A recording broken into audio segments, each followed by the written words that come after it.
ប្រទេសស៊ុយអែតបានសម្រេចគោលដៅក្លាយជាប្រទេសគ្មានបារីនៅឆ្នាំ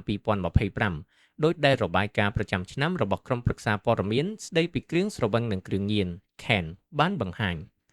អត្រាអ្នកជួបបារីប្រចាំថ្ងៃនៅក្នុងប្រទេសនេះបានធ្លាក់ចុះយ៉ាងគំហុកពី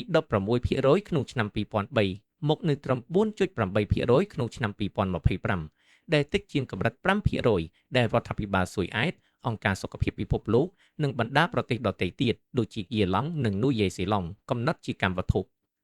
មូលហេតុចម្បងនៃការធ្លាក់ចុះចំនួនអ្នកជក់បារីប្រចាំថ្ងៃនេះគឺដោយសារការប្រើប្រាស់យ៉ាងទូលំទូលាយនៅថ្នាំចុកក្នុងមាត់គ្មានថ្នាំជក់ Tobacco Free Snus ដែលមានក្លិននិងរសជាតិផ្អែម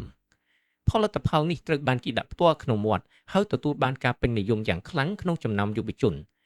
ការប្រើប្រាស់ថ្នាំចុកប្រភេទនេះបានរួមចំណែកជួយអ្នកជក់បារីជាច្រើនឲ្យកាត់បន្ថយការជក់បារីប្រចាំថ្ងៃបន្តិចម្ដងរហូតឈានដល់កម្រិតគោលដៅ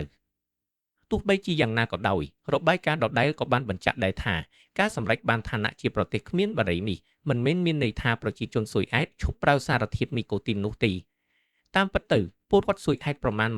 24% នៅតែបន្តប្រើសារធាតុនីកូទីនជារៀងរាល់ថ្ងៃក្នុងទម្រង់ផ្សេងៗដូចជាបារីអេឡិចត្រូនិកនិងថ្នាំចុកក្នុងមាត់ទាំងមាននិងគ្មានថ្នាំជក់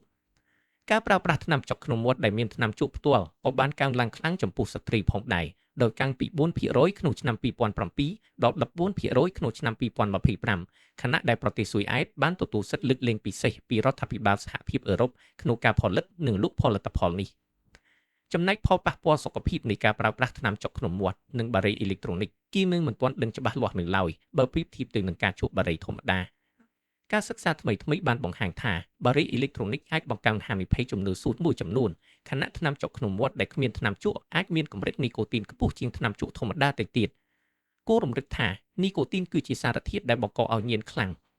របាយការណ៍របស់ CAN ក៏បានបង្ហាញពីកំណើនយ៉ាងគំហុកនៃការលក់ផលិតផលទាំងនេះផងដែរដោយការលក់ថ្នាំចុកក្នុងមាត់ដែលគ្មានថ្នាំជក់បានកើនឡើង